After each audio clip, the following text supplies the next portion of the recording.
Hello. Good day again mga kasaka. Pakita ko lang sa iyo itong ginawa kong pandilig ko sa aking mga halaman.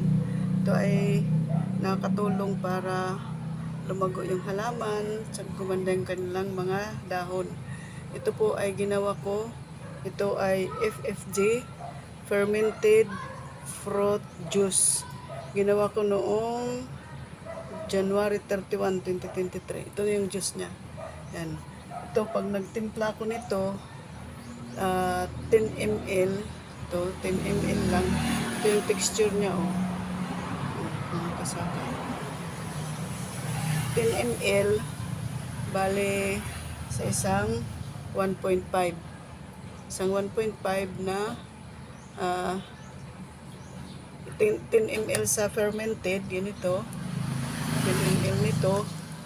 Tsaka lalagyan mo sa 1.5, lalagyan mo ng tubig. Ganito. Oh. Yan. Yan, ganito na yan. Tapos, ano mo siya ng tubig. Ito. Ito siya. Yan siya mga kasama. Para pandilig mo na ito.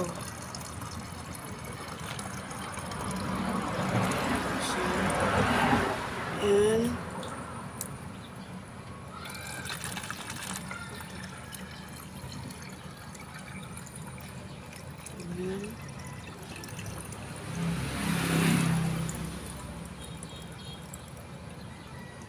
ito yung texture niya.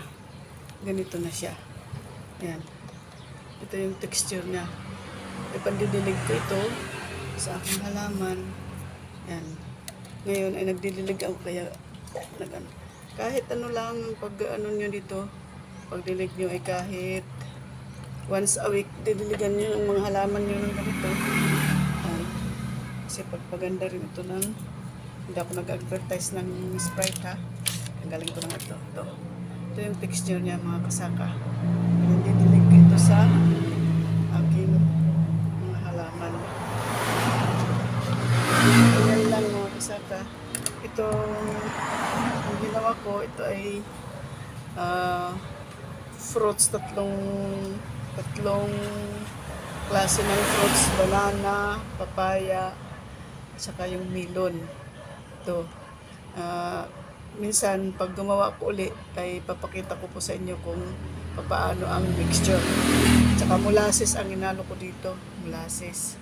Nakasaka. At 10 ml lang. Sa 1.5, 10 ml yung ilalagay ng kasaka. Yan. Ganyan. Nakakatulong kasi ito sa pataba. Imbis na bibili ka ng pataba ng yung halaman, ito na lang kasi organic.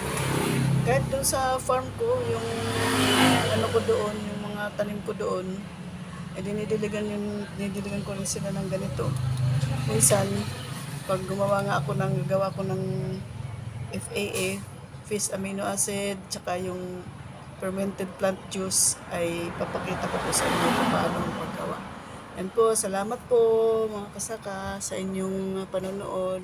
Hanggang sa muli, bye-bye!